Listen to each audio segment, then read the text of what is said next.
Bago tayo mag-umpisa, baka pwede nyong i-like ang video na to. Malaking bagay ang like sa aming mga content creators. Maraming salamat po.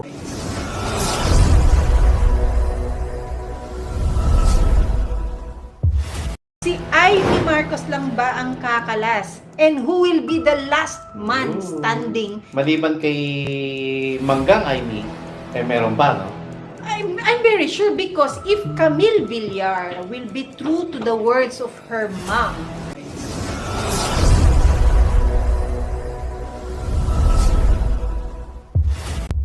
Karma na ngang matatawag ang nangyayari ngayon sa alyansa ni Bongbong Marcos dahil isa-isa nang nagkalasan ang mga senador na kasapi sa grupo ng admin slate. Matatandaang mismong ang kapatid ni Bongbong Marcos na si Senadora Amy Marcos ang unang kumalas sa alyansa at nanguna pa siya sa investigasyon ng Senado patungkol sa iligal na pag-aresto sa dating Pangulong Rodrigo Duterte. Huwag nating kalimutan ang Senator Gringo Honasan.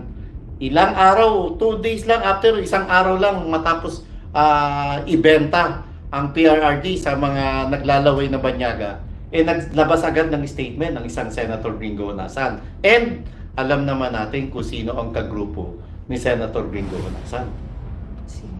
Si dating Senate President Tito Soto at saka si Senator Ping Lacson. So, I doubt na hindi sila nag-uusap ngayon patungkol sa mga nangyayari ngayon sa administrasyon. And we'll see. why will you doubt, Marlon, when Senator Gringo Honasan went to Davao, visited Mayor Baste Duterte and has expressed his support na yung gano'n, yung suporta na kami nakasuporta sa iyo and all. So that is already very telling that Senator Honasan is with the Duterte. Yes, and with the Duterte. Pero pa may mga nagdududa. Kasi gusto lang yan yung Duterte DDS votes. Nasa inyo na yun. Nasa inyo na po yun. Nasa inyo na yun. Nasa inyo na po yun. Tutulungan ninyo, Pero yung maniniwala linya niya, kayo. yung linya niya na alam naman natin ang isang Greg Honasan na isang principal man. Oo. Di ba? No, tingnan natin. And tingnan din natin yung galawan ng isang Tito Soto at saka ng Ping Lacson. Kasi sa mga nakikita kong coverage sa kampanya nila, parang laging nakasimangot yung mag-best friend. Bakit? Parang hindi na nila gusto yung nangyayari.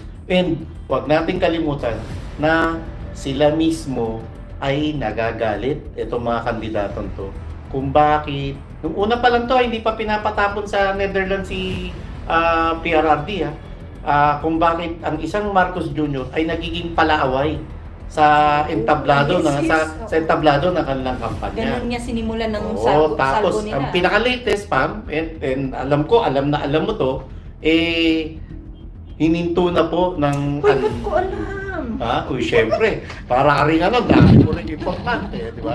At tablado na po sa alyansa ng Bangag Pilipinas yung pangangampanya nila sa Visayas at Mindanao. Eto pa, Marlon, ngayon lang din natin sige, sabihin na natin out na sila or they totally canceled Vismin sorties. Oo. Allegedly, no? For all we know, baka meron pa. Pag nilabas na naman yan, pag nag-ingay na naman ang social media, pipilitin nila. Pero I doubt na gagawin nila kasi ang main reason kaya ayaw na nilang mangampanya sa Visayas, Mindanao kasi wala na silang makuwang tao at hindi na nila kayang bulahin ang mamamayang Pilipino. O sige, wag na lang natin sabihin yung wala na silang mga makuhay. Doon na lang sa nananamlay na yung maraming tao. Pwede. Si Ivy Marcos lang ba ang kakalas? And who will be the last man standing? Maliban kay Manggang Aimee, meron pa, no? I'm very sure because if Camille Villar will be true to the words of her mom,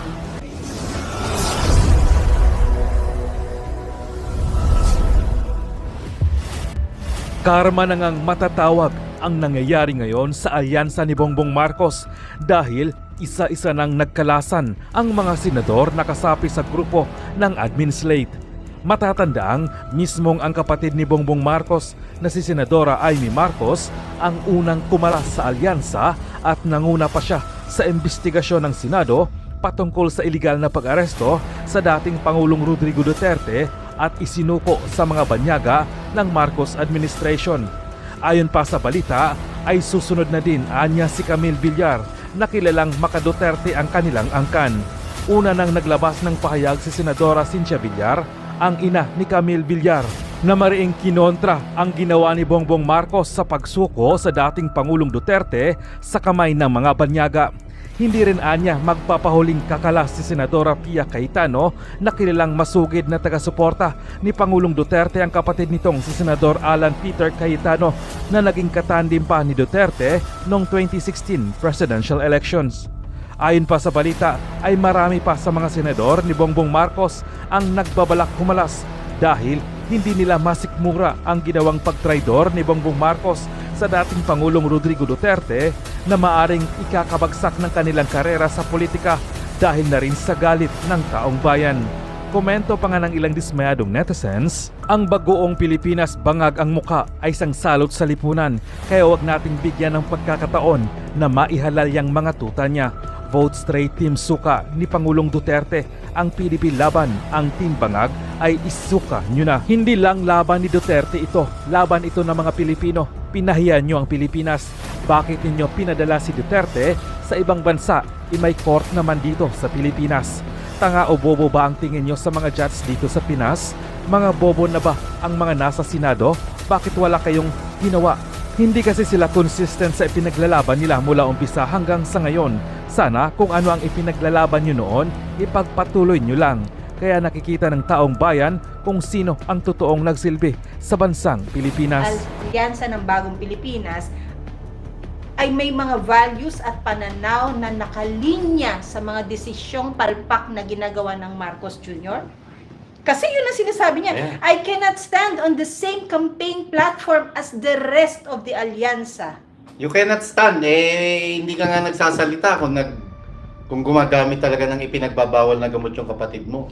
Panindigan mo na yan bilang ate, at kung talagang mahal mo yung kapatid mo, ikaw na mismo ang magsabi sa taong bayan na kinukondena mo, at ikaw na mismo ang maghihikayat sa kanya na dapat ang kapatid mo, para matigil na yung issue patungkol sa paggamit ng ipinagbabawal ng gamot, ay magpasailalim siya sa credible na hair follicle drug test.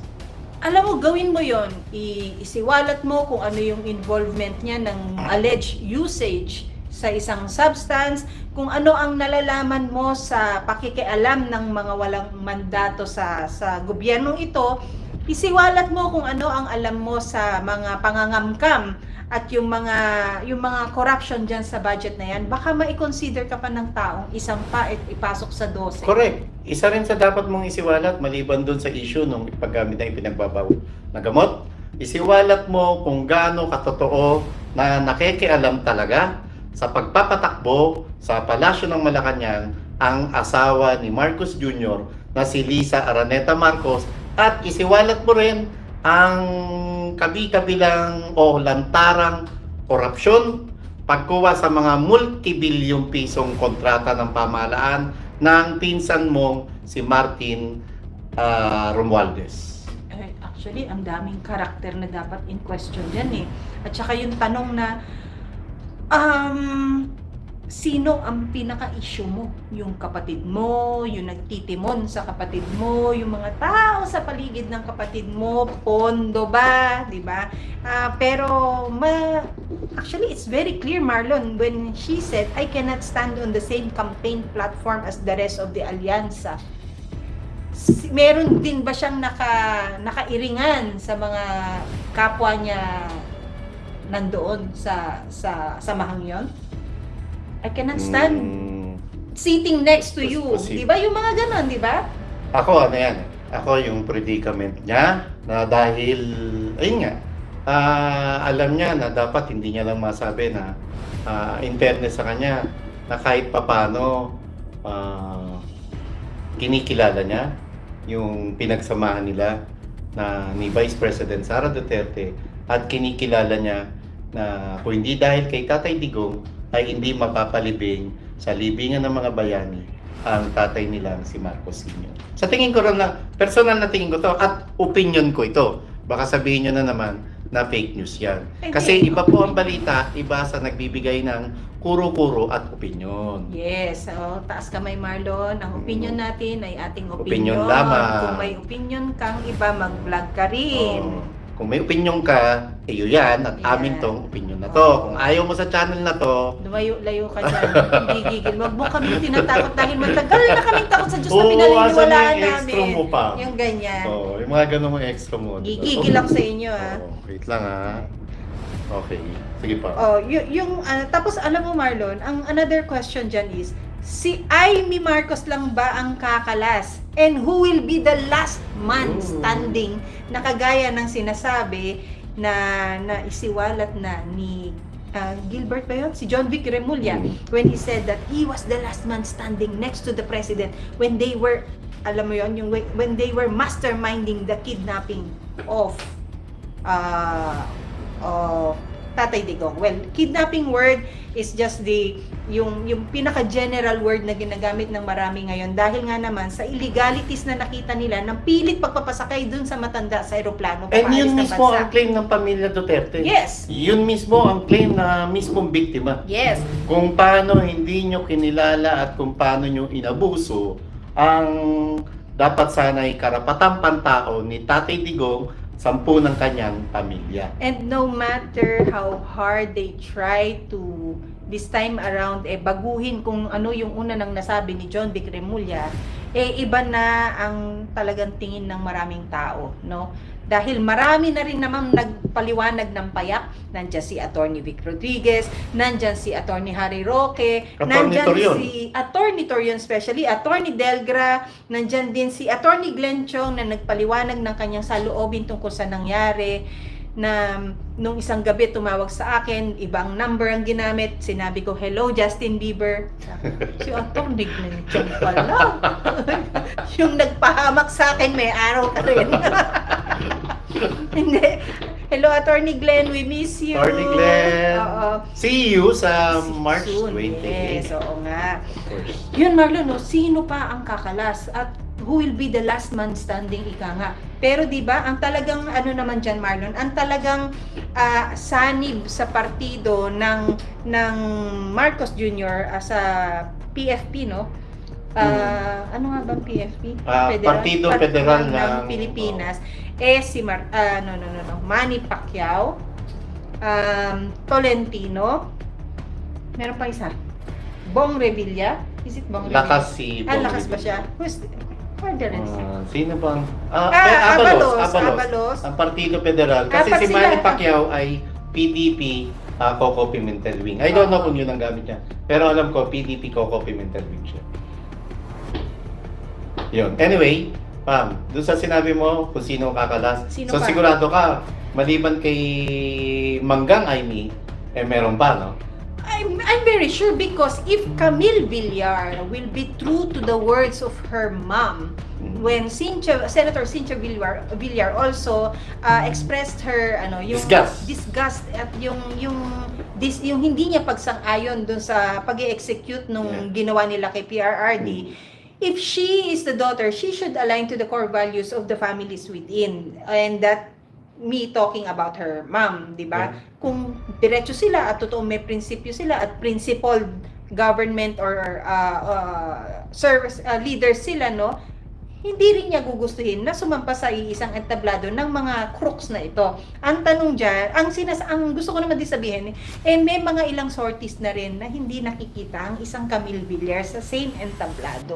Uy. Oo. Alam mo, meron ng merong isang sortie sila na may nagkwento.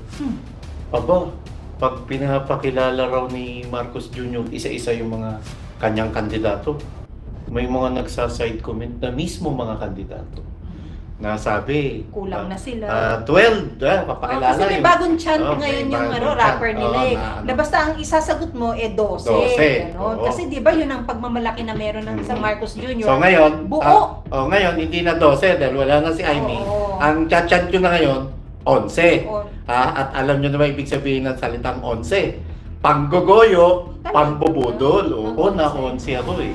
Na 11 ako ni ganito eh.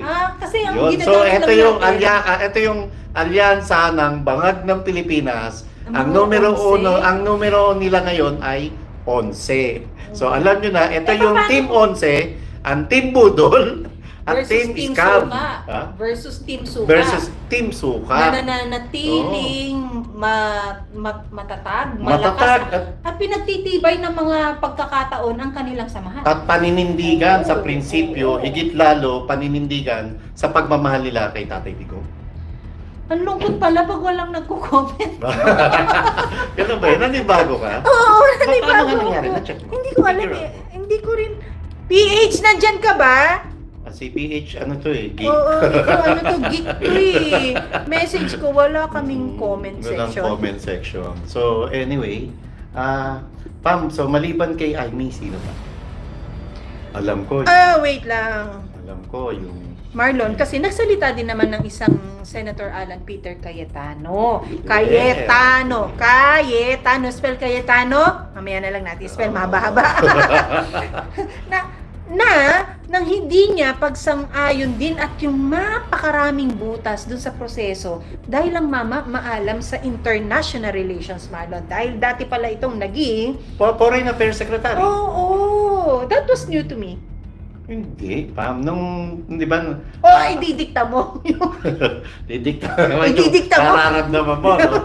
Kasi nung nanalo kasi ang katandem ni Tatay Digong, si Alan Peter Cayetano, tapos may hiwalay na kampanya. Oo. May katandem naman ni Tatay Digong, ang isang Marcos Jr. So, nung natalo ang Alan Peter Cayetano, at ang nanalo ay Leni Robredo. After 1 year nung election ban, inappoint agad ni Tatay Digong si Senator Alan bilang Foreign Affairs Secretary. Oh. Bago uli tumakbo sa pagka-Congress. Okay, so, but what we're trying to say here is, Camille's mom, Cynthia Villar, and Alan Peter Cayetano is the older brother or younger brother siya? Ni Pia. Younger brother Oh, ni Ate si Pia. Ate Pia Cayetano. Oh. So, I don't know kung si Pia Cayetano nakikita din yung sumasampa din lately. Huwag natin kalimutan, abogado, ang isang abogado rin na katulad ni Alan Peter si Pia Cayetano. Mm. At bilang abogado, alam ni Pia Cayetano kung ano ang nalabag sa karapatang pantao nung ipatapon sa Netherlands si PRRD. Senator din, lawyer din naman ng isang Francis Tolentino na una na rin namang nag-offer ng kanyang legal services 2 years ago. I remember this well, no? Because, yun, Yeah. yung proximity namin, nag-offer siya ng kanyang legal services kay Senator Bato nung umiingay na yung mga ICC issues na So yan. ano ngayon nangyari? No, we don't know what happened to them, if that will now be used or be availed, we don't know. Pero ang sinasabi ko dyan is, isang lawyer din ang Senator Francis Tolentino na may kaalaman sa international laws dahil ito ay, ang alam ko, master's graduate ng mga law courses, Marlon. Dalawa ang kanyang masteral sa international law. At sa nangyaring yun, ano ang take niya? Will he now align to the principles of this current administration?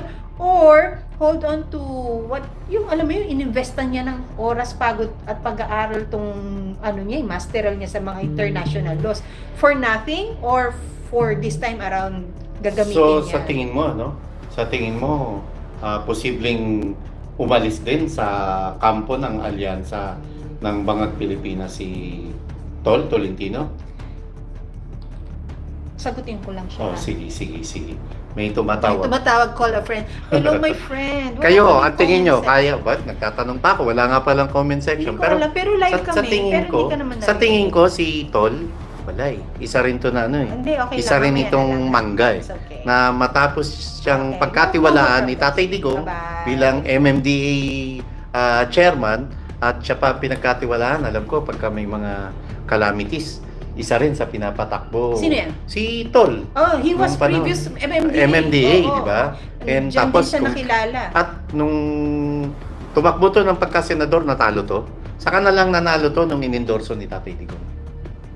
Yun. Yun ang totoo. Yun, meron siyang connect. Meron siyang connect Meron na siyang benefit. tapos bigla niyang inabandon na ngayon si Tatay Digong. Inabandon. Sa, Yes, no? sa gitna ng ano, kasi nung nagdesisyon siya, natatakbo siya sa ilalim ng alyansa ng Bangag Pilipinas, nagdesisyon siya, ito na rin yung kasagsagan nung bungguan sa pagitan ng kampo ng mga Duterte at kampo ng mga Bangag.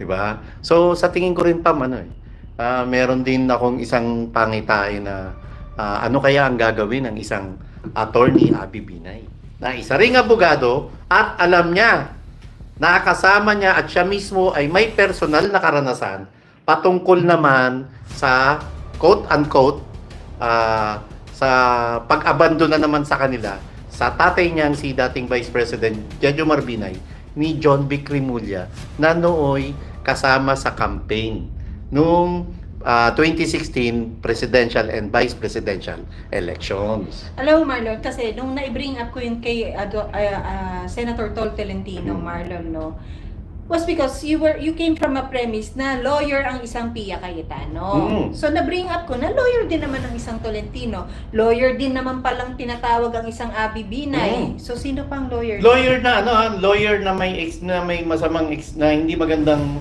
karanasan patungkol kung paano niya nakasama ang isang John Vic Rimulya. Regardless if it's their relationship, it's their Yung professional lang gusto mong profession, isipin, yung calling Okay. nila, Kasi- yung mandato ng pagiging isang lawyer o mambabatas na tinatawag, Yeah. 'di ba? Oo, Ano ang linyahan nyo? Kasi iba maraming nagsasabi na, Marlon, ang batas ay iba, base yan sa interpretation mo.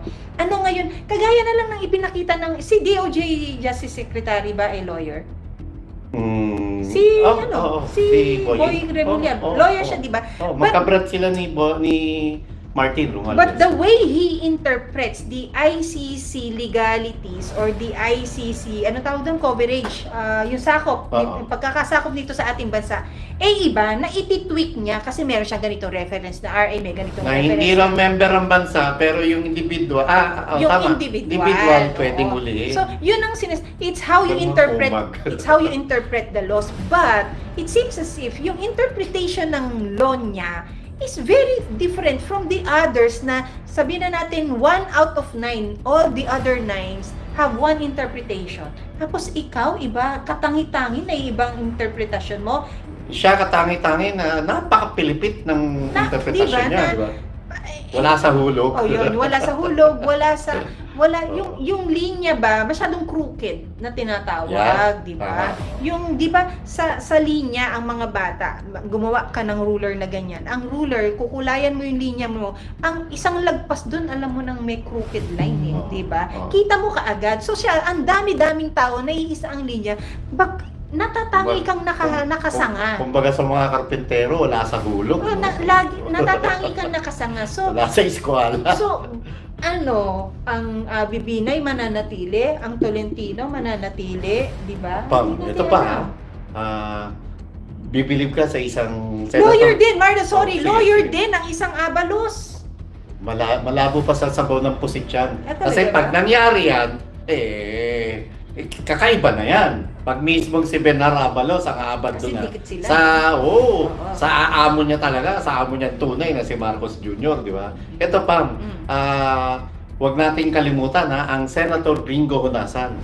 Ilang araw, 2 days lang after, isang araw lang matapos ibenta ang PRRD sa mga naglalaway na banyaga, naglabas agad ng statement ng isang Senator Gringo Honasan. And alam naman natin kung sino ang kagrupo ni Senator Gringo Honasan. Sino? Si dating Senate President Tito Soto at saka yeah. si Senator Ping Lacson. Lacson. So, I doubt na hindi sila nag-uusap ngayon patungkol sa mga nangyayari ngayon sa administrasyon, and we'll see. Why will you doubt, Marlon, when Senator Gringo Honasan went to Davao, visited Mayor Baste Duterte and has expressed his support na yung yung suporta na kami nakasuporta sa iyo and all. So that is already very telling that Senator Honasan is with the Duterte. Yes, and with the Duterte. Pero pa may mga nagdududa. Kasi gusto lang yan yung Duterte DDS votes. Nasa inyo na yun. Nasa inyo na po yun. Nasa inyo na yun. Nasa inyo na po yun. Tutulungan ninyo, Pero yung maniniwala linya niya, kayo. yung linya niya na alam naman natin ang isang Greg Honasan na isang principal man. Oo. Di ba? No, tingnan natin. And tingnan din natin yung galawan ng isang Tito Soto at saka ng Ping Lacson. Kasi sa mga nakikita kong coverage sa kampanya nila, parang laging nakasimangot yung mag-best friend. Bakit? Parang hindi na nila gusto yung nangyayari.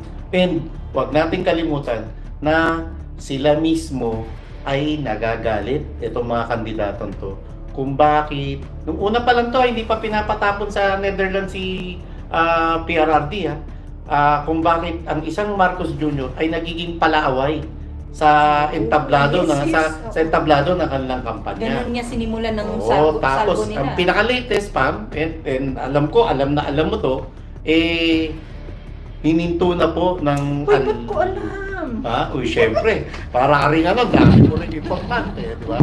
At tablado na po sa alyansa ng Bangag Pilipinas, yung pangangampanya nila sa Visayas at Mindanao. Ito pa, Marlon, ngayon lang din natin sige, sabihin na natin out na sila or they totally canceled Vismin sorties. Oo. Allegedly, no? For all we know, baka meron pa.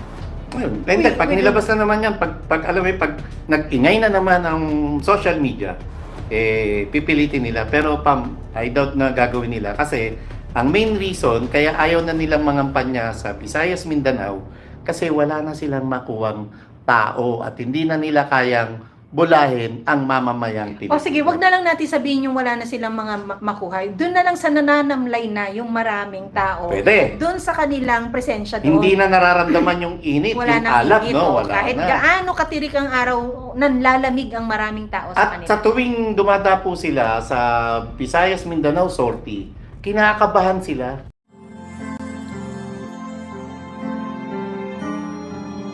Ano yung melody ng song? Ang bayan ko'y pinagpala pagkat sa aming pinigay ang isang biyaya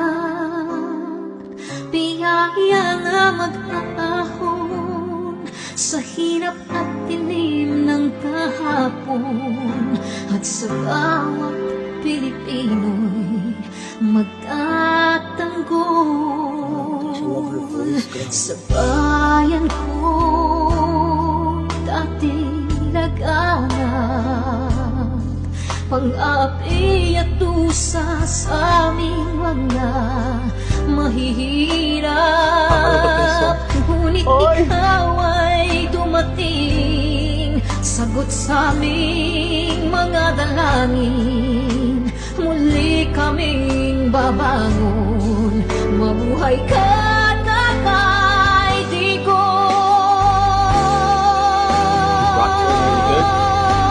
Ama maraming salamat aming mga mata'y minuhulat gawain ng masasamay iyong isiniwalat ikaw lang ang pag-asa naming lahat.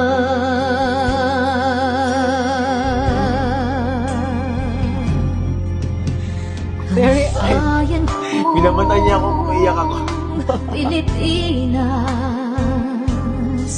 muling makikilala at itataas katahimik ay maghahari sa ating puso'y mamamayani mga ngiti sa labi di mapapawi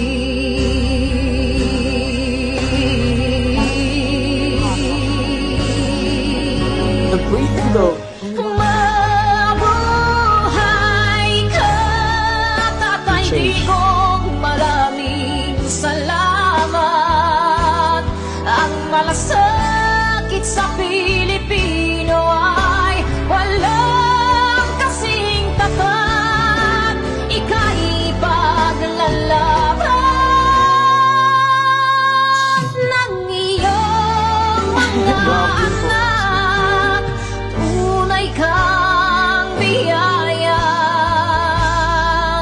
sa bansang Pilipinas.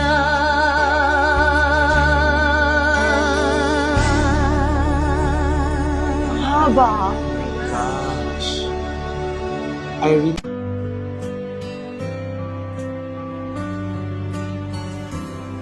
Ang bulong ay kumalat na. Isa ang nais nila. Isigaw ang nadarama. Pilipinas muling magsama-sama. Pilipinas, Duterte pa rin ang tunay na nagmamahal sa atin. Laban niya ay laban natin. Pilipinas, Duterte pa rin.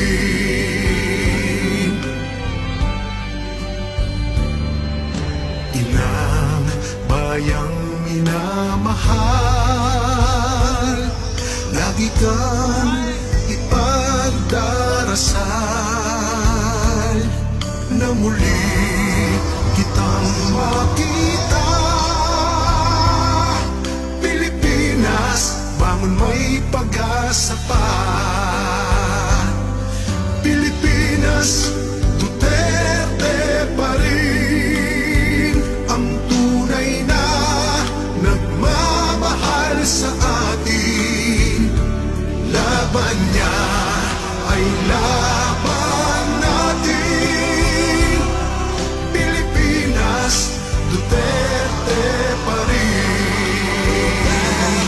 Pilipinas, Duterte pa rin ang tunay na nagmamahal sa atin.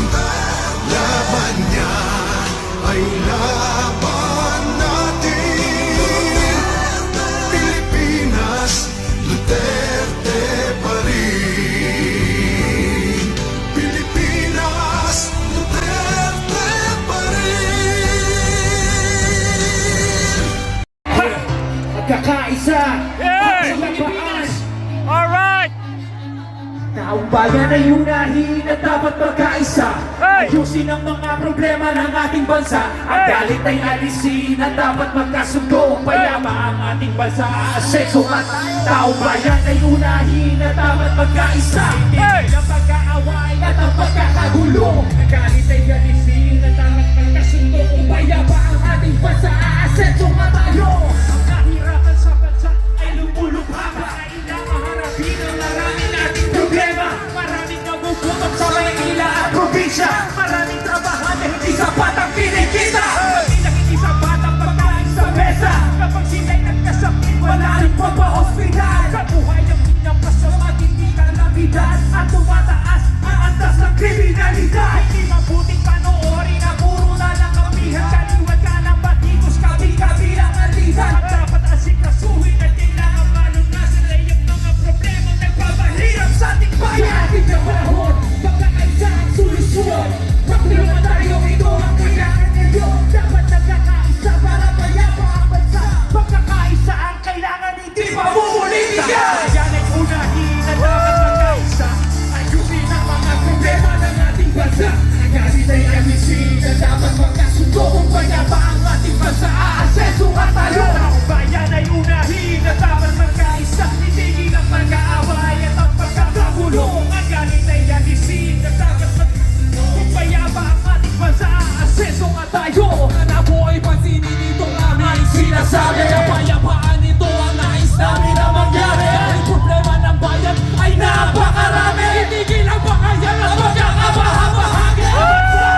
alisin. Dapat magkasundo kung payapa ang ating bansa. Kwentuhan tayo. At bigyan ng panahon, kinabukasan ng bansa. Tao bayan na yunahin at tamang pagkaisa.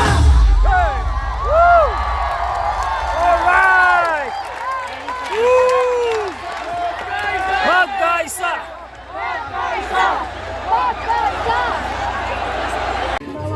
Nay, ito na yung bayad ko sa isa, ano? O, kunin mo yung isa. Isa muna, iyan, no? Tapos, isa pa, di ba? 4 dapat na sardinas, eh. O, yan. 3 na. Pang-4 na sardinas. O, okay na.